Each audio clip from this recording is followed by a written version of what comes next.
A finales de la década de los 70 se ponía en marcha el programa Voyager. Dos sondas espaciales, la Voyager 1 y la Voyager 2, emprendían un viaje a día de hoy todavía inconcluso, con el objetivo de escrutar los confines de nuestro sistema solar. Un periplo enfocado a seguir avanzando en el gran misterio que plantea la comprensión de los orígenes del universo. Recientemente llegaban noticias a la Tierra que informaban de que la primera de las sondas superaba los límites del sistema solar, adentrándose en un espacio desconocido, un espacio en el que, según los informes científicos, parecen dejar de responder las leyes físicas en las que se sustentan los paradigmas de cálculo y de predicción conocidos hasta la fecha.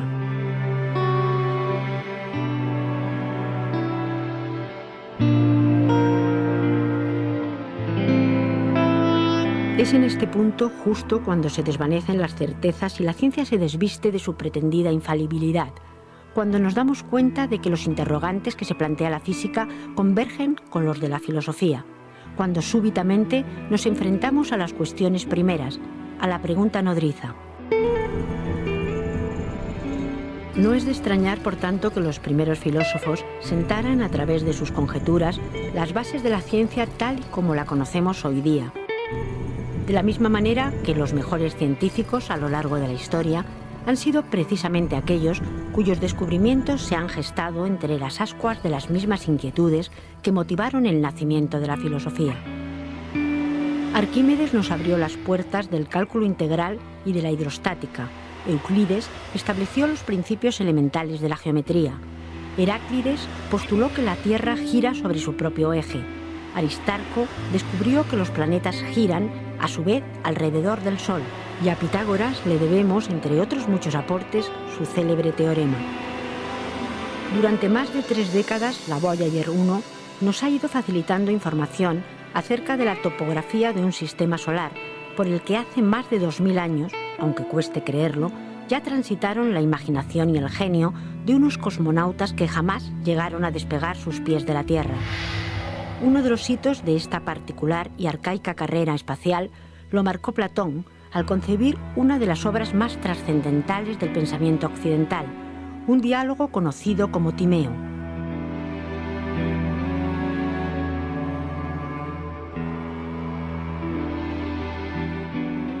En el Timeo, diálogo físico, tratará de poner en movimiento la ciudad perfecta descrita en la República. Sin embargo, hay una separación entre la composición de la República y el Timeo. En ese sentido, podemos considerar este diálogo que recoge el testigo tanto de los poetas, Homero y Hesíodo, que había compuesto una teogonía, un tratado sobre la génesis del mundo, donde no puede haber un discurso verificable, de ahí que sea el logos, eikos, o el mythos, eukos, el discurso que va a tratar precisamente de adecuarse sin verificación al origen del hombre, del mundo y de la sociedad, y por otro, un modelo cosmológico, donde por primera vez en la historia de la ciencia va a aplicar la matemática para dar precisamente la explicación del mundo. Por primera vez también los límites de la explicación de ese mundo coinciden con los límites de la matemática de su época.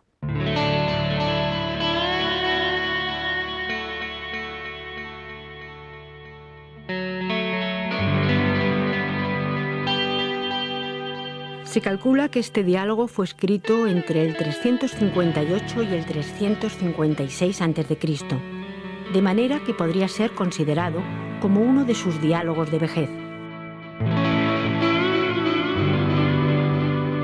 Esta serie comprendería los diálogos que Platón escribió en la última etapa de su vida, aquellos a través de los que revisa sus habituales preocupaciones políticas, éticas, estéticas y ontológicas, sumando además nuevas perspectivas y aportes relacionados con la naturaleza y la medicina. Si bien con este diálogo Platón retoma el proyecto de otras obras del pasado, como la Teogonía de Hesíodo, que pretendieron explicar el origen del universo, el Timeo va más allá y se termina convirtiendo en un gozne que articula la génesis del cosmos, la del hombre y la de la sociedad.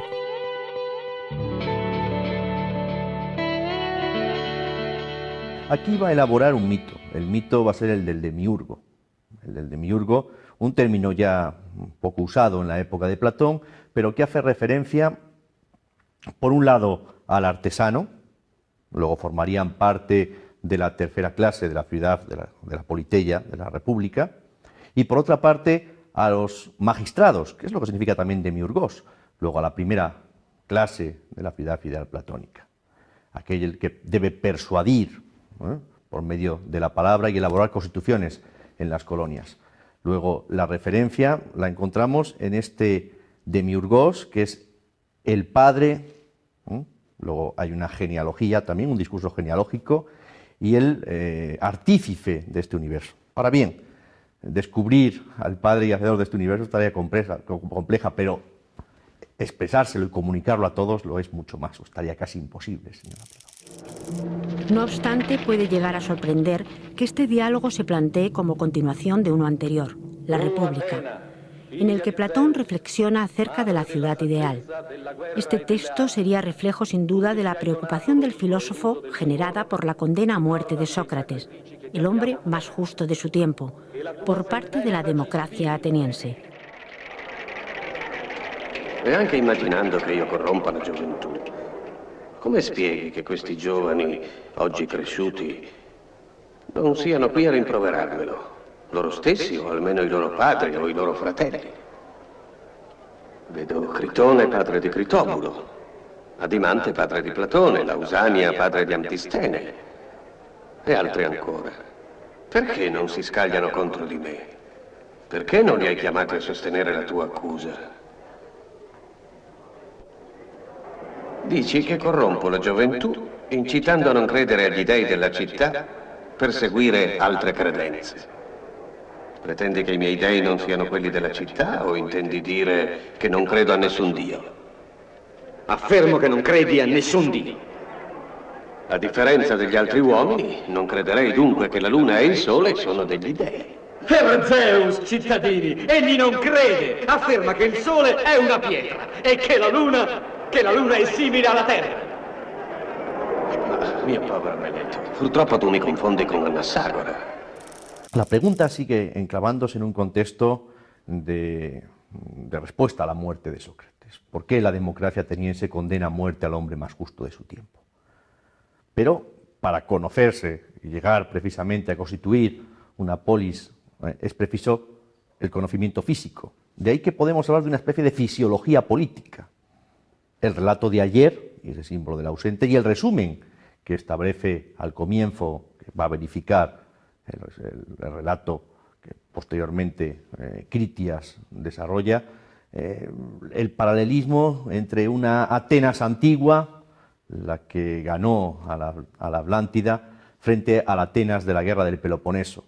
El imperialismo, la crisis de la democracia, los excesos, que llevan precisamente a reflexionar sobre las causas de la estasis, del desequilibrio, de la enfermedad, de la guerra civil, en el fondo, que tiene un paralelismo en el hombre también en el conflicto, en la desarmonía entre el alma y el cuerpo.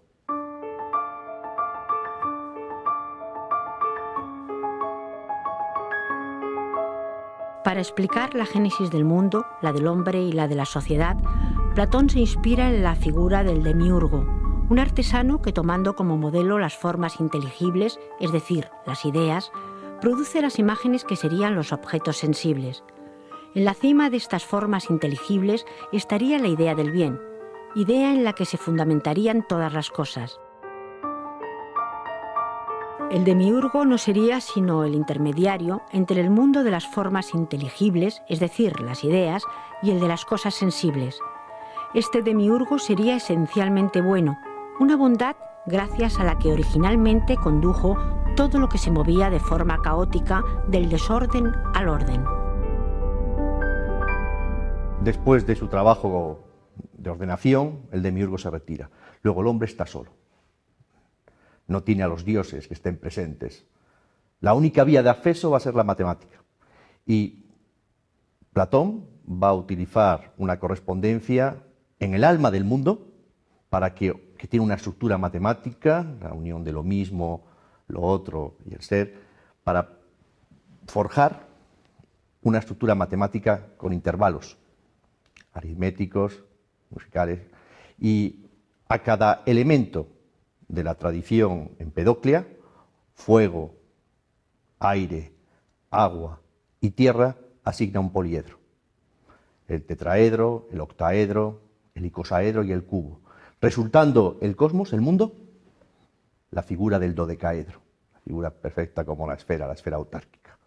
Luego nuestra vía de acceso a lo divino es la vía matemática, con una serie de intervalos donde también la serie de 1, 2, 3, 9, 8 y 27 va a permitir precisamente por la mediación el establecer ese paralelismo y ese estudio armónico de un alma del mundo que también, de la que estamos constituidos los humanos. Este demiurgo es un dios bueno, difusivo, pertenece a la participación en el bien ontológico y desea la plenitud, el orden, la racionalidad, la inteligibilidad, la belleza, la armonía de el mundo que plasma, copiando los paradigmas en el espacio de la jora protoforme, en parte remedando lo que eran ya los espermazoi de Anaxágoras y también el nous de Anaxágoras, y introduce, por lo tanto, la belleza, la armonía, la bondad en el mejor de los mundos posibles, como luego también dirá Leibniz, ¿verdad? En este que es un animado con alma y que realiza la mayor belleza de lo posible. La 1:26. Reitero mis sospechas. 1. Las matemáticas son el lenguaje de la naturaleza. 2. Todo lo que nos rodea se puede representar y entender mediante números. 3. Si se hace un gráfico con los números de un sistema, se forman modelos. Estos modelos están por todas partes en la naturaleza. El alma del mundo sería anterior al alma del cuerpo y dotada de un movimiento circular, estaría dotada de una estructura matemática. En este sentido, la matemática va a ser la vía exclusiva a través de la que el hombre tenga acceso a lo divino. Esto conectaría la propuesta de Platón con las doctrinas pitagóricas. ¿Qué? Max. Mucho se habla de la influencia de los viajes a Sicilia de Platón y de la influencia que pudo tener Eudoxo de Gnido. De hecho, Owen situaba que el Timeo debía ser muy próximo a la República y anterior al Parménides, por el contacto precisamente con la llegada de Eudoxo a la Academia. Sin embargo, es consciente de los límites, particularmente de la inconmensurabilidad de la diagonal del triángulo, que eso lleva precisamente a tener en cuenta los límites de la raíz cuadrada de 2, para dar cuenta de la explicación en su tiempo. Esta misma sospecha recae sobre gran parte de los miembros de la Academia, escuela fundada en Atenas por Platón alrededor del 388 a.C. ¿Por qué? Porque desde el punto de vista de los primeros principios, que es lo concernido precisamente por esa obra, los pitagórico-platónicos defendían, dice Aristóteles, que los números ideales, que las formas geométricas, las proporciones, los intervalos musicales, eran en realidad los elementos constituyentes de todos los seres vivos, de los seres que llamamos físicos y de los seres artificiales. Y que además, en último término, estas formas geométricas, estos números ideales, estos intervalos, proporciones, estos ritmos musicales, se generaban a partir, como siempre pensaron los pitagóricos, de dos únicos principios, de un dicotomismo, dualismo de los principios ontológicos, del número, del uno determinado, y de la díada indefinida o indeterminada que era causante de la pluralidad. Sin embargo, recientemente se ha abierto un debate basado en las conocidas como ágrafa dogmata o doctrinas no escritas de Platón, un debate que ha conmovido la memoria del pensamiento crítico de Occidente. Este debate consiste en lo siguiente. Platón mismo ha dicho en la Carta Séptima y en el Fedro, ¿verdad?, que él nunca podría poner por escrito ninguna de sus doctrinas, porque en el caso de hacerlo no podría contestar a las críticas, ya que los libros en ese sentido están mudos. De tal manera que si nunca ha vertido por escrito nada en sus diálogos exotéricos de su doctrina esotérica, Parece entonces que lo que hubiera dicho verdaderamente Platón para reescribir aquello de Giorgio Colli de cosa detto veramente Nietzsche, que había dicho verdaderamente Nietzsche, cuando Colli tiene que rescatar el corpus nietzscheano de la utilización fascista que estaba haciendo el hermano, la hermana de Nietzsche y su cuñado. Bien, pues ¿qué ha dicho entonces verdaderamente Platón? Solamente lo que había confiado en las doctrinas no escritas, la Sagrada Dogmata, al círculo esotérico de los amigos de las ideas que sí le oían en oralidad. Extremando esta hipótesis, podríamos encontrarnos con un Platón poeta, un dramaturgo que, como supondría el caso de, por ejemplo, Shakespeare, no podríamos obligarle a adherirse doctrinalmente a lo que dice Otelo o Hamlet. ¿Qué ha dicho verdaderamente Shakespeare? Lo que pone en circulación en los diálogos. ¿Qué ha dicho verdaderamente Platón? Ni siquiera podemos estar seguros ya, después de esa hipótesis maravillosa, magnífica, que todo lo conmueve y que tanto da que pensar, no podemos estar seguros de que la República no fuera, por ejemplo, un género literario, la investigación de qué es una utopía, algo que no tiene lugar, utopos, adínaton, que no tiene potencia, por tanto incluso un absurdo, o de que en el simposio no esté haciendo precisamente una puesta en escena dramatúrgica, oral, de poeta, literato, inmortalizador de su época, de lo que es un cenáculo de amigos filósofos discutiendo sobre la filía, discutiendo sobre la amistad. No podemos estar seguros de que Platón esté comprometido con lo que defiende Laques, Lysis, Eutifrón, Eutidemo, Teéteto, desde luego los grandes sofistas, Gorgias, Protágoras.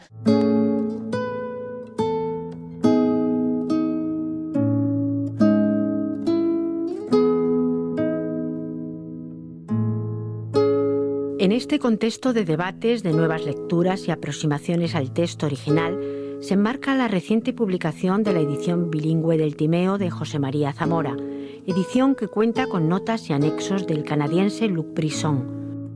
Un trabajo para el que el autor ha tenido que salvar sobre todo los escollos derivados de la contaminación terminológica. Lo más importante de todo es comenzar por el principio natural del asunto, como decía Platón. Quizás cuando uno termina tiene una sensación de haber creado también un corpus, de que hay una armonía, desde el comienzo hasta los pies, hasta la parte biológica, hasta la parte médica, que es la última parte menos estudiada. Y el haber contado con la colaboración en las notas de Luc Brisson, aunque hemos separado en muchos de los aspectos en las notas con apostillas que he ido indicando, porque son diversos puntos de vista que siguen todavía siendo objeto de discusión, ha permitido pues, conseguir, en cierto modo, una búsqueda de armonía también en la obra, quizás, bueno, con toda seguridad, mejor dicho, debido al contacto con los estudiantes. Los cursos, las preguntas, las exposiciones me han ayudado a ir aclarando el tipo de discurso, ese discurso que es verosímil también y que trata de ser una imagen del modelo, y el modelo es el origen del hombre, del mundo, de la sociedad. Pero las causas de la enorme importancia del Timeo en la actualidad se deben además a las interpretaciones del texto que se hicieron desde el ámbito de las conocidas como religiones del libro. De entre todos los exégetas de este diálogo, destaca en un primer momento Filón de Alejandría, que se encargó de conectar el Timeo con el Génesis de la Biblia, conciliando helenismo y judaísmo, iniciando una tradición que hará del Timeo el texto más leído por los padres de la Iglesia, que reconocen en este texto una versión laica del relato bíblico de la creación. El judío alejandrino y griego lee el Génesis a partir de la figura de la creación con el demiurgo. Ahora bien, este Dios, Yahvé, ya es omnipotente, porque se introduce la idea de creatio ex nihilo, crea de la nada, frente al demiurgo, que como hemos visto en Platón, no es omnipotente. Ha de enfrentarse a la necesidad, en la medida de lo posible, de la jora, de ese material espacial que debe vencer, y ha de adecuarse a los modelos, a los paradigmas. En el caso del Filón de Alejandría y de todos los padres de la Iglesia, posteriormente hasta Bernardo de Chartres, por ejemplo, ya en el siglo XII, encontramos que las formas inteligibles son pensamientos de Dios. Luego, la idea de creación ex nihilo marcará precisamente la omnipotencia, pero el Timeo está en la base de ese discurso también sobre el origen del hombre, del mundo y de la sociedad dentro del judeocristianismo. Pero la riqueza del Timeo radica en que recoge, además de la pitagórica, influencias de las más notorias tradiciones presocráticas, sublimando las primitivas tentaciones explicativas del cosmos que precedieron a Platón. Con los físicos presocráticos él constituye una reapropiación. Sin embargo, mientras que la física preplatónica, que desde Tales, fundamentalmente la física de la mezcla, que aparece ya en la segunda parte del poema de Parménides, o Empédocles, en el caso de los 4 elementos, que son puestos en correspondencia, como he indicado antes, con cada uno de los poliedros regulares, con los 4 poliedros regulares, encontramos una armonización, una síntesis, donde ya la introducción de las formas inteligibles, que transgreden la fisis, va a permitir una física precisamente matemática, donde la matemática es imagen de esos modelos inteligibles. Luego, el componente ontológico y metafísico de los paradigmas en el Timeo y la introducción de ese material espacial lleva precisamente a que Platón piense especialmente contra Demócrito, contra el atomismo, contra el azar y la necesidad, precisamente sometido a una providencia, a una mezcla de inteligencia y necesidad. ¿Qué es lo que es este mundo? Logos y Ananke.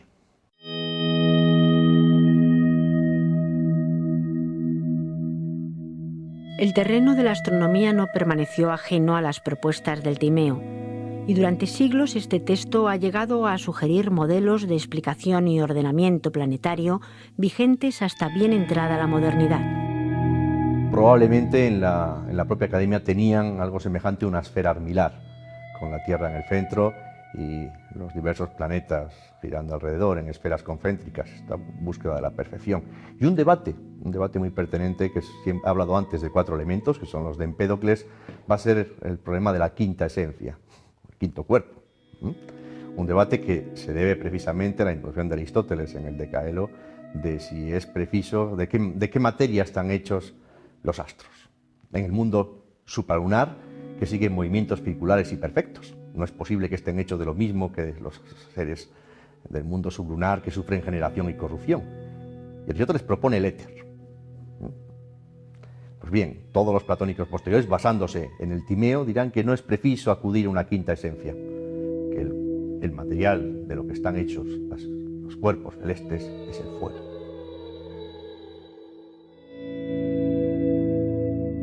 Más de 23 siglos después de que fuera escrito, la ciencia contemporánea sigue encontrando fascinante el legado de este mito platónico, una realidad que ha llevado al profesor Zamora a mantener un intenso diálogo interfacultativo entre diferentes disciplinas con la intención de hacer más comprensible y accesible el contenido de este texto.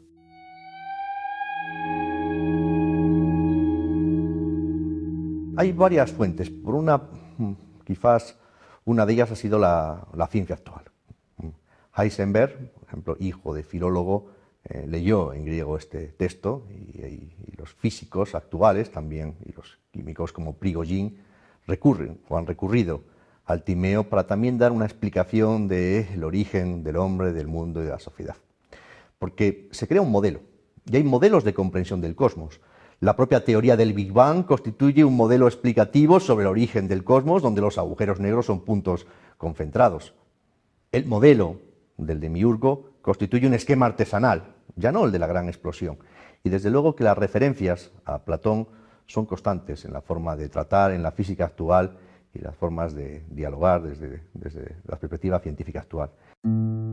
Como las viejas columnas del Partenón, la filosofía de Platón parece querer sostener el más bello y perfecto cielo, un cielo único en su género, tal y como lo define el filósofo ateniense en el párrafo que cierra el Timeo.